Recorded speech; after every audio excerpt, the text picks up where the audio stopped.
think nowadays, like the way people meet and the way things happen is just completely different. So like, and how you interact, like granted, you can always obviously meet somebody through somebody if you're that kind of person, but I think it becomes culturally cool for people, or normal for people to online date far more. And I just never was a part of that ecosystem. Like, so it's hard for me to, and I think that also changes the way people's expectations, right? Like how people shop for their mate, right? It sounds weird to say, but like, back in the day, you might see a girl, you like her, visually, and you get to know her, but you had to approach her. You had to say something. You had to have a line. You had to at least have a connection to get to her some kind of way if it's not your mouthpiece, right? Now it's like you validate somebody with a swipe. You might just be attracted to each other physically, but you've seen that enough. It's enough for you to get a notification on your phone. Okay, cool. I need to go talk to this person. It's a little different. Like it's just a little different. It seems like business. Right. I've signed up for a few apps myself. It's all transactional. I don't feel anything natural or fluid at all. It's just, okay, this person don't have a degree. You're qualifying like crazy. You're qualifying. And to your point, it sounds like business. It sounds like you get their social resume. You can check their social platforms via Instagram, Facebook. You can see what they're about. You can check like LinkedIn for their professional, whatever. And you're just checking the boxes. I mean, on one hand, I don't have any problem with that. Like I don't either. That's good and bad, right? It's got. I shouldn't even say I never had to do it. I think it would have been helpful. I just never did it because of the faux pas or the social stigma against online dating when I was dating. I wasn't there. It really wasn't a thing. It was like a negative thing if you're going online trying to find somebody to connect with. It definitely wasn't normalized. Like, Yeah, it wasn't. Yeah. So here's a funny thing about that though, Khalid, right? You remember there was a little pocket around early 2000s. Speed dating events. I used to do them Jones. Like, I ain't gonna lie, because I knew a cat, right? I knew a guy in Nashville that used to actually host those.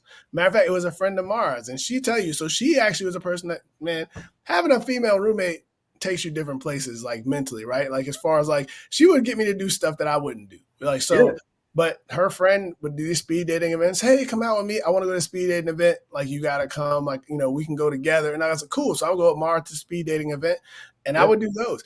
And that was a weird, like, in-between time before online dating took off, because it was kind of a trendy thing to do speed dating and, like, little afternoon events. But once again, physical contact, you have to speak to someone face-to-face. It completely changes the dynamic of, like, how you're selecting, right? And what you have to go through to qualify. And so I just think it's kind of interesting because to Khalid's point, yeah, man, like there was a little stigma, like, oh, man, you gotta go find a girl online, bro. You can't. A little? It wasn't a little at all. It was. You can't. It was. It's still a stigma.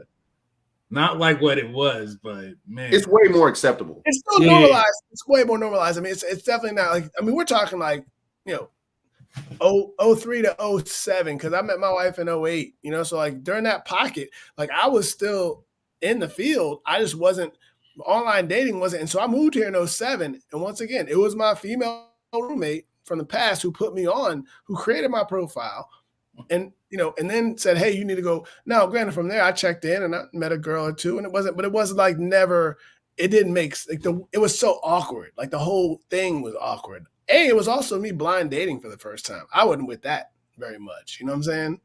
That's what I consider online dating to be, essentially. Despite what I'm reading, I don't really know anything. And let's be real, this is the digital age. It's very easy to manipulate your situation to your advantage. So there will be X amount of girls who look a very particular way, and then when I arrive, it's borderline catfishing.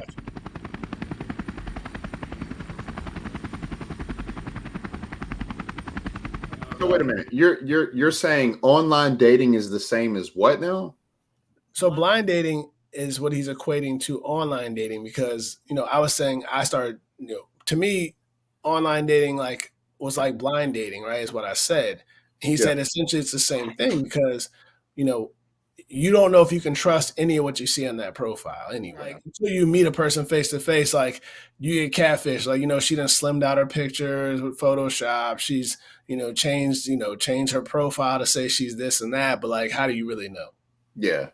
I mean, I would agree with that on one hand, but blind dating is like, I mean, I've been on like 2 blind dates, and I don't know anything about that person other than who might have introduced me to that person and like their name. That's it. So like having a profile to even manipulate or lie about is still something, whether it's the truth or not, it's still something more than what you would get. Hell, I just prefer the blind date because I'm an extrovert. So I do that in sales. I did telemarketing. I do prospect where I'm just popping up on people. Like I got a name and a picture. Like I do blind dating in sales. Even blind dating, like, you know, for people who were introverted, probably was never like an ideal situation. Even for people now who are introverted, like, right, those are the ones getting catfished the most because they're cool with the interaction on the web and maybe not the physical as much. So they delay it so long they never know who they're talking to. That's interesting. There are people on the shows, right, where they've been like online dating somebody for 3 years and they end up on catfish like I never met him. Like, what are you talking about? Like, my first thing is like, we need a video chat, first off. Like, hey, like, why is that not a qualifier? I need to see you on the video chat right now. That way I can make sure we you know what I'm saying? Hey, if you don't like me, cool. If you don't like it, but like we're video chatting pretty quickly once we start this interaction. Like, I'm not going to be chatting it up with you and all that, you know what I'm saying? Or even talking to you on the phone a whole lot before I see you physically. And even you might be a deep fake artist. I don't know, but we got a video chat. So with these online dating sites now, there's a lot of not so much requisites, but like there's parameters that you can choose to associate yourself with. So when it comes to the topic of smoking, I am that. Now I don't smoke cigarettes, but now it's got to the point where it has, do you drink, do you smoke, do you consume THC?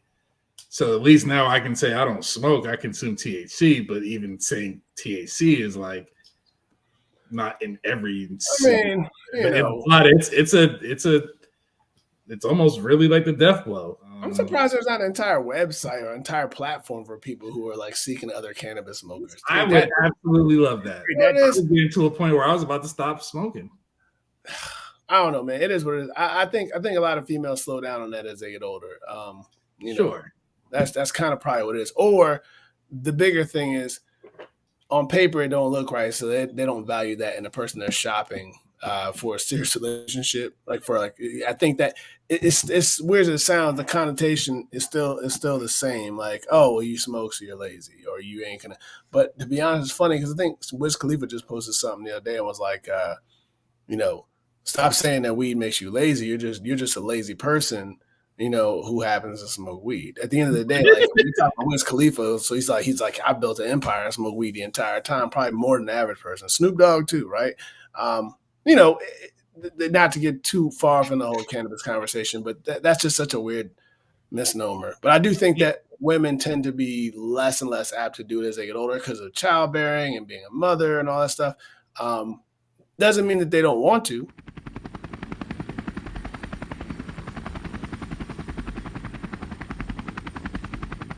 That's why the personal connection matters more. Like, people who know who you are up front can get a better picture of, like, you know, I don't know, man.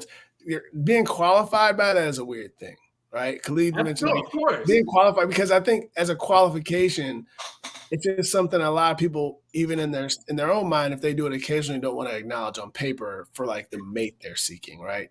Like, I'll be honest, like I was pretty cool with the fact that my wife and I don't habitually share the same habits, right? Like, I know people who, like, I had a buddy of mine was married and hated the fact that, like, his wife, at first when it was cute, and they used to get fucked up together, you know? And then it's like, gosh, she's always smoking on my weed up. I'm just saying, like, you know. Be sure to visit FlyDialogue.com to find out more about us, including our radio station where we stream hip-hop 24/7. Yo, we're literally jamming as we speak.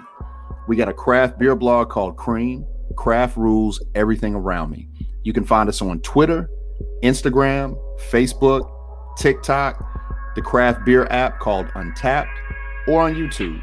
Just search Fly Dialogue on all these platforms. Be sure to follow us and friend us, subscribe to us. Long story short, check us out. We'd love to have y'all, and we look forward to connecting with you.